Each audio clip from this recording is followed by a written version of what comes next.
నమస్తే అండి. నా పేరు doctor Bhavya Bayana, consultant surgical oncologist, Sri Pooja multi specialty hospital, Habsiguda. So ఈరోజు మనం జెనెటిక్ టెస్టింగ్ అంటే ఏంటి అనే దాని గురించి డిస్కస్ చేసుకుందాం.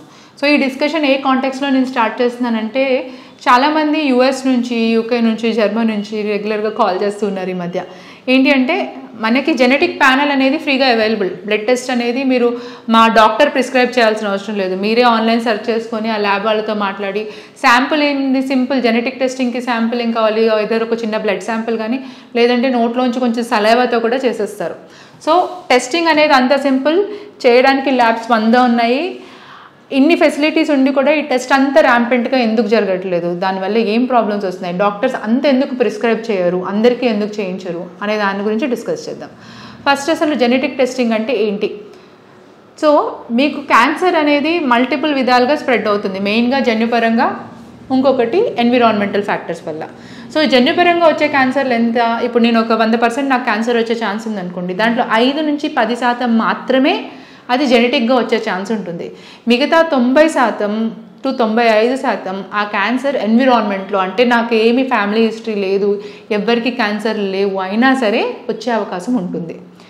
సో ఈ జెనెటిక్ టెస్టింగ్ అనే దాంట్లో ఏం చేస్తామంటే, మీకు జీన్స్ అనేవి ఏంటంటే ఒక ఇన్స్ట్రక్షన్ మాన్యువల్స్ లాంటివి. అంటే ఒక ప్రోటీన్ ఎట్లా ప్రొడ్యూస్ అవ్వాలి, అది ఎట్లా పనిచేయాలి, ఆ ప్రోటీన్స్ ఏంటి. కొన్ని ప్రోటీన్స్ ఏంటంటే క్యాన్సర్ని ఆపుతాయి, కొన్ని క్యాన్సర్ని ప్రమోట్ చేస్తాయి. దీంట్లో జన్యుపరంగా ఏమైనా అబ్నార్మల్ ఇన్స్ట్రక్షన్స్లో ఏమైనా అబ్నార్మాలిటీ ఉందనుకోండి, ఆ ప్రోటీన్ మ్యానుఫ్యాక్చర్ అనేది డిఫెక్ట్ అవుతుంది. ఆ డిఫెక్ట్ అవడం వల్ల కొన్నిసార్లు ట్యూమర్ సప్రెసర్ జీన్స్ అని ఉంటాయి, అవి డిఫెక్ట్ అయినాయి అనుకోండి, మీకు ఆటోమేటిక్గా క్యాన్సర్ని పెరుగుదలని ఆపదు. బాడీ న్యాచురల్గా ఫైట్ చేస్తుంది. అలా ఫైట్ చేయబట్టే మనకు చాలా మటుకు క్యాన్సర్స్ రావు. మనం బయట నుంచి ఇచ్చే మందులో, బయట నుంచి చేసే పనులు కాదు, న్యాచురల్గా మీ బాడీలోనే ప్రొటెక్షన్ ఉంటుంది అగెయిన్స్ట్. సో వీటికి జన్యుపరంగా కొన్ని ఇన్స్ట్రక్షన్స్ తప్పయి ఏమన్నా మ్యూటేషన్స్ అయినాయి అనుకోండి, క్యాన్సర్ కింద మారే అవకాశం ఉంటుంది. ఇది జన్యుపరంగా మీకు ఇన్హెరిట్ అయిందా లేదా అనేది చూడడం జెనెటిక్ టెస్టింగ్. ఇది ఎందుకు చేయించుకోవాలి అనే డౌట్ రావచ్చు. సో ఎందుకు చేయించుకోవాలి అంటే, కొన్ని క్యాన్సర్ కొన్ని మ్యూటేషన్స్ ఉంటాయి. బ్రాకా మ్యూటేషన్స్ అనుకోండి, BRCA1 కానీ BRCA2 కానీ, ఇంకొన్ని మ్యూటేషన్స్ ఉంటాయి. CDH ఫ్యాప్ మ్యూటేషన్స్ అంటారు, ఫెమిలియల్ ఎడినోమాటోసిస్ పాలిపోసిస్, ఆర్ కొన్నిసార్లు మెడులరీ కార్సినోమాకి కొన్ని మ్యూటేషన్స్ ఉంటాయి. ఇలాంటి మ్యూటేషన్స్ మీలో ఉన్నాయి అని ఐడెంటిఫై చేస్తే రిస్క్ రెడ్యూసింగ్ ట్రీట్మెంట్ ఉంటుంది. అంటే కొంతమందికి ఈ BRCA టెస్ట్ పాజిటివ్ ఉందనుకోండి, ఆంజెలినా జోలీలో చూస్తే BRCA పాజిటివ్ ఉందని చెప్పి 2 సైడ్లు రొమ్ము తీయించేసుకున్నారు. ఇది ప్రొఫైలాక్టిక్ రిస్క్ రెడ్యూసింగ్ మాస్టెక్టమీస్ అంటారు. సో అలాంటి ఆప్షన్స్ ఏమైనా ఉన్నాయా అంటే, మీకు క్యాన్సర్ కంపల్సరీ వస్తుంది అని గ్యారంటీ ఉంది అనుకోండి, కంపల్సరీ వస్తుంది అనుకునే ముందే మనం ఆ ఆర్గన్ని, ఏ ఆర్గన్స్ వస్తాయి అనేది ఒక పర్టికులర్ ఇన్స్ట్రక్షన్స్ ఉంటాయి. ఆ ఆర్గన్ని తీసేయడం కానీ, లేదంటే అది రాకుండా మెడికల్గా మనం ఏమన్నా మేనేజ్ చేయగలమా. కొంతమందికి మెడులరీ థైరాయిడ్ క్యాన్సర్ రాకుండా బేబీస్కి ఈవెన్ 5 yearsకి ముందే థైరాయిడ్ మొత్తం తీసేస్తారు.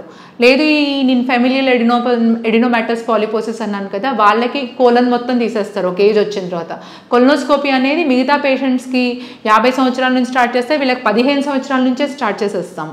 సో ఇలా హై సర్వైవలెన్స్, అంటే మీకు ఎక్కువగా టెస్ట్ చేయాలా మిమ్మల్ని, లేదు మీకు ఏమైనా రిస్క్ రెడ్యూసింగ్ ఆప్షన్స్ ఉన్నాయా అనేది డిటర్మిన్ చేయడానికి జెనెటిక్ టెస్టింగ్ అనేది పనికొస్తుంది. సో ఇది ఎవరు చేయించుకోవచ్చు అనేది నెక్స్ట్ క్వశ్చన్ ఉంటుంది. ఎవరు చేయించుకోవచ్చు అంటే, జనరల్గా డాక్టర్స్ ఎవరికి రికమెండ్ చేస్తారు, ఒకవేళ మీరే క్యాన్సర్ బాధితులు అయ్యి అన్నారనుకోండి, 50 సంవత్సరాలు కూడా రాలేదు మీకు, 30 సంవత్సరాలే, ఆర్ కొన్ని ట్రిపుల్-నెగటివ్ బ్రెస్ట్ క్యాన్సర్స్ అని ఉంటాయి. ఓవేరియన్ క్యాన్సర్స్లో అయితే ఏ ఏజ్లో అయినా. సో క్యాన్సర్ బాధితుల మీద టెస్ట్ చేయడానికి కొన్ని క్రైటీరియా ఉంటాయి. అలా క్యాన్సర్ బాధితులు కాదు, మీరు క్యాన్సర్ బాధితుల ఫ్యామిలీ మెంబర్స్ అనుకోండి, మీ క్యాన్సర్ ఎవరికైతే వచ్చిందో వాళ్ళల్లో ఏదైనా మ్యూటేషన్ ఆల్రెడీ ఉంది అనుకోండి, అప్పుడు మీకు కూడా టెస్ట్ చేస్తాం. లేదు, కొన్నిసార్లు చాలామందికి 2-3కి, మీ అక్కకి కానీ, చెల్లికి కానీ, ఫ్యామిలీలో పెద్ద అమ్మమ్మకి కానీ, తాతయ్యకి కానీ చాలామందికి క్యాన్సర్స్ ఉంటాయి, ఒకే రకమైన క్యాన్సర్స్ ఉంటాయి. ఇలా ఉన్న వాళ్ళకు కూడా ఫ్యామిలియల్గా వచ్చే అవకాశం ఎక్కువ ఉంది కాబట్టి వాళ్ళల్లో కూడా జన్యుపరంగా టెస్ట్ చేస్తాం. ఆర్ కొంతమందికి ఆస్కెనజీ జ్యూస్ అంటారు, మనకి ఇండియన్ కాంటాక్ట్స్లో అంతే, వాళ్ళకి జన్యుపరంగా ఎక్కువ క్యాన్సర్స్ వస్తాయి. సో అలాంటి వాళ్ళల్లో టెస్ట్ చేయడం కానీ, ఇలా ఒక స్పెసిఫిక్ ఇన్స్ట్రక్షన్స్ ఉంటాయి మాకు ఎవరిలో టెస్ట్ చేయాలి అని. కానీ రెగ్యులర్గా నాకు వచ్చే క్వశ్చన్స్ ఏంటి అంటే, మా అమ్మమ్మ గారికి 70 సంవత్సరాలకి గర్భసంచి క్యాన్సర్ వచ్చింది, లేదంటే మా పిన్ని గారికి 50 సంవత్సరాలకి రొమ్ము క్యాన్సర్ వచ్చింది, నేను టెస్ట్ చేయించుకుంటాను. సో ఇలాంటి క్వశ్చన్స్ ఎక్కువ వస్తున్నాయి. అంటే ఏంటంటే ఇప్పుడు మనం క్యాన్సర్ ఎక్కువ అయిపోయేసరికి ప్రతి ఇంట్లో ప్రతి ఒక్కరికి ఎవరో ఒకరు తెలిసిన వాళ్ళు ఉంటారు క్యాన్సర్, ప్రతి ఒక్కరిలో ఫెమిలియల్గా ఒక క్యాన్సర్ హిస్టరీ ఉంటుంది. సో అందరూ మేము కూడా జెనెటిక్ టెస్టింగ్ చేంజ్ చేసుకుంటే పోతుంది కదా, మనలో ఉందో లేదో తెలుస్తుంది అని ఆలోచిస్తున్నారు.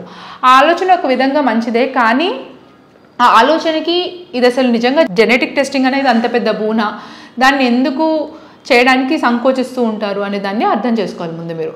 సో జెనెటిక్ టెస్టింగ్ అనేది నేను చెప్పినట్టు టెస్ట్ చేయడం ఈజీ, టెస్ట్ చేయడానికి శాంపుల్ తీసుకోవడం ఈజీ. ఎక్కడెక్కడ చేస్తారు? బ్లడ్ పైన. మీరు క్యాన్సర్ బాధితులు అయితే మీ టిష్యూ పైన కూడా చేస్తారు. సో నెక్స్ట్ జనరేషన్ చేయించుకోవడం ఈజీ. కానీ చేయించుకునే ముందు ఆలోచించాల్సిన కొన్ని విషయాలు ఉంటాయి. ఆ విషయాలు మీకు ఎక్స్ప్లెయిన్ చేయడానికి ఇప్పుడు నాకు కూడా దాంట్లో ట్రైనింగ్ ఉన్న వాళ్ళకే అర్థమవుతుంది. ట్రైనింగ్ తీసుకొని వాళ్ళకి ఆ జెనెటిక్ టెస్టింగ్ అనేది చదవడం కానీ ఈవెన్ డాక్టర్స్కి అర్థం కాదు. దానికోసం సపరేట్గా జెనెటిక్ కౌన్సిలర్స్ అని ఉంటారు. అదొక separate training.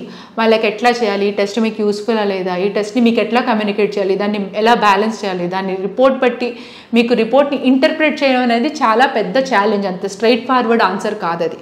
So genetic counselling తీసుకున్నాకే test చేయించుకోవాలి. చాలామంది ల్యాబ్కి కాల్ చేసేసి శాంపుల్ ఇచ్చేస్తారు, ఆ రిపోర్ట్ వస్తుంది, రిపోర్ట్ మాకు పంపించేస్తారు. అసలు ప్రీ టెస్ట్ కౌన్సిలింగ్ తీసుకోరు. ప్రోటోకాల్ ప్రకారం ప్రీ టెస్ట్ కౌన్సిలింగ్ మీరు టెస్ట్ చేయించుకుంటున్నారు, ఎందుకు చేయించుకుంటున్నారు, ఎలాంటి టెస్ట్ చేయించుకోవాలి, చాలా ప్యానెల్స్ ఉంటాయి. అండ్ మనం ఆఫ్టర్ ఆల్ హ్యూమన్ బీయింగ్స్, మనం మొత్తం జన్యుపరంగా మనకు మొత్తం తెలియదు, ఇంకా కొత్తవి చాలా తెలుస్తూ ఉన్నాయి, మనకు తెలియని ఇంకా చాలా ఉంటాయి. సో ఈ టెస్ట్ ఎప్పుడు యూస్ఫుల్ అంటే ఒకవేళ బ్రాకా పాజిటివ్ వచ్చింది మీకు అంటే షార్ట్గా ఒక పాజిటివ్ ఫైండింగ్ ఉంది, అప్పుడు ఈ టెస్ట్ యూస్ఫుల్. ఒకవేళ మీకు షార్ట్గా ఫైండింగ్ లేదు అనుకోండి, నెగిటివ్, మీకు ఆ బ్రాకా మ్యూటేషన్ లేదు, నెగిటివ్ వచ్చింది అంటే ఏంటి, మీకు అసలు బ్రెస్ట్ క్యాన్సరే రాదనా? కాదు. మీకు ఒకవేళ బ్రాకా మ్యూటేషన్ లేకపోయినా సరే మీకు బ్రాకా వల్ల క్యాన్సర్ రాదు. కానీ నేను ఇందాక ఒక 90 to 95% మెంబర్స్కి మామూలుగానే క్యాన్సర్ వస్తుంది, ఏం లేకపోయినా సరే, ఎన్విరాన్మెంటల్ ఫ్యాక్టర్స్ వల్ల అని చెప్పాను కదా.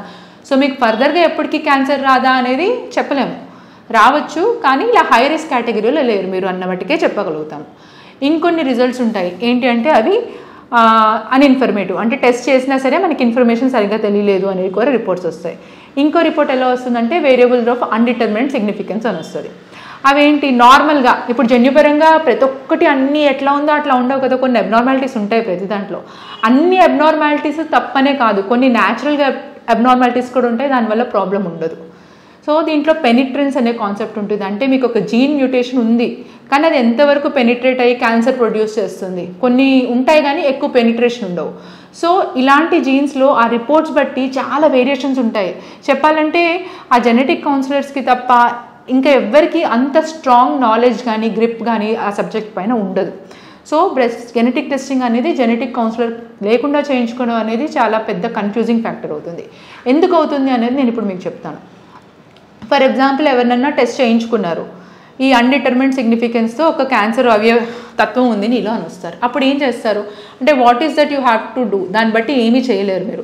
దాన్ని బట్టి నెక్స్ట్ మీకు జనరేషన్లో ఏం ప్రాబ్లమ్స్ వస్తాయి అంటే, ఒకటి ఇన్సూరెన్స్. ఇప్పుడు బీపీ షుగర్ ఉంటేనే ఇన్సూరెన్స్ ఇవ్వాలా లేదా అని ఆలోచించే పరిస్థితుల్లో ఉన్నారు. ఒకవేళ మీకు ఈ జెనెటిక్ ప్రొఫైల్లో ఇలా ఉంది, మీరు మోర్ ప్రోన్ టు క్యాన్సర్స్ అన్నప్పుడు మీకు ఇన్సూరెన్సెస్ కవర్ అవుతాయా లేదా అనేది ఒకటి. అండ్ సోషల్లా బిహేవియర్, ఒక పర్సన్ని నువ్వు క్యాన్సర్కి ప్రోన్ అని లేబుల్ చేసామనుకోండి, వాళ్ళకి ఫర్దర్గా ఎలా ఉంటుంది, వాళ్ళ చుట్టుపక్కల ఎంప్లాయీస్ వాళ్ళకి జాబ్ ఇచ్చే ముందు ఆలోచిస్తారు, వీళ్ళు ట్రీట్ చేయగలరా లేదంటే పెళ్ళికి సోషల్గా పెళ్ళిళ్ళు చేసుకోవాలప్పుడు ఆలోచిస్తారు. సో మీకు తెలియంది జరిగిద్దా జరగదా అనే దాన్ని బట్టి ఒక పర్సన్ని మనం లేబుల్ చేస్తున్నట్టు వాళ్ళ లైఫ్ లాంగ్ దాని కాన్సిక్వెన్సెస్ బేర్ చేయాల్సి వస్తుంది. అది మీకే కాదు, మీ ఫ్యామిలీలో మీ పిల్లలకి వీళ్ళందరూ కూడా బేర్ చేయాల్సి వస్తుంది.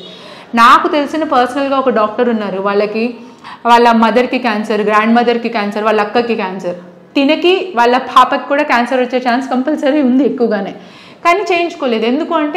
ఎందుకు ఇప్పుడు నేను చేయించుకొని ఏం చేస్తాను, మా పాప 5 years old ఉంది, దానికి క్యాన్సర్ వస్తుంది అని తెలుసుకొని ఇప్పుడు ఈ ఏజ్లో దానికి అంత ట్రామా క్రియేట్ చేసి, అది 20 సంవత్సరాల తర్వాత ఎప్పుడో జరగాల్సిన విషయం గురించి ఇప్పుడే నేను దాన్ని మెంటల్గా టెన్షన్ క్రియేట్ చేసి ఆ స్ట్రెస్లో బతకడం అవసరం లేదు.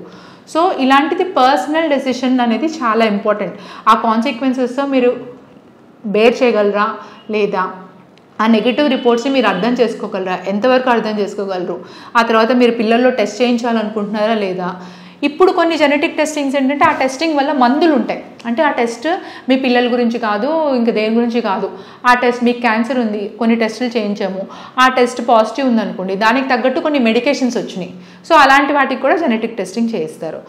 ఈ జెనెటిక్ టెస్టింగ్ గురించి నేను చెప్పదలుచుకుంది ఏంటంటే అంత సింపుల్ స్ట్రైట్ ఫార్వర్డ్ కాదు. మీరు ఫోన్ చేసి ఆర్డర్ చేసుకొని బ్లడ్ శాంపుల్ ఇంటి నుంచి ఇచ్చేస్తే ఆ శాంపుల్ రిపోర్ట్ మీకు వచ్చేస్తే సాల్వ్ అయిపోయే ఇష్యూ కాదు. దానికి ఒక పద్ధతి ఉంటుంది, ఎవరు చేయించుకోవాలని ఉంటుంది. రిపోర్ట్ వచ్చిన తర్వాత మెయిన్ ప్రాబ్లమ్ స్టార్ట్ అయింది. ఆ రిపోర్ట్ని ఏం చేయాలి, రిస్క్ రెడ్యూసింగ్ ట్రీట్మెంట్ అవైలబుల్ ఉందా, లేదంటే అసలు ఆ రిపోర్ట్లో సిగ్నిఫికెన్స్ ఏమైనా ఉందా. కొన్నిసార్లు చాలా మటుకు కన్ఫ్యూజింగ్ రిపోర్ట్స్ వస్తాయి. సో ఆ కన్ఫ్యూజింగ్ రిపోర్ట్స్ వల్ల దాన్ని ఎట్లా యాక్ట్ చేయాలి, దాని వల్ల ఫైనాన్షియల్ స్ట్రెస్ ఏంటి, మెంటల్ స్ట్రెస్ ఏంటి, వాళ్ళ లైఫ్ లాంగ్ యాంగ్జైటీ లెవెల్స్ ఏంటి, ఇవన్నీ ఆలోచించుకొని ఇవన్నీ జెనెటిక్ కౌన్సిలర్స్ డీల్ చేస్తారు. So over the phone hereditary panels order చేసే ముందు ఆలోచించండి. అండ్ జెనెటిక్ టెస్టింగ్ గురించి ఇంకేమైనా డౌట్స్ ఉంటే క్లారిఫై చేయడానికి ట్రై చేస్తాను. కామెంట్ సెక్షన్లో కామెంట్ చేయండి. అండ్ ఈ వీడియోని ప్లీజ్ షేర్ చేయండి అండ్ మా ఛానల్కి సబ్స్క్రైబ్ చేయండి. Thank you.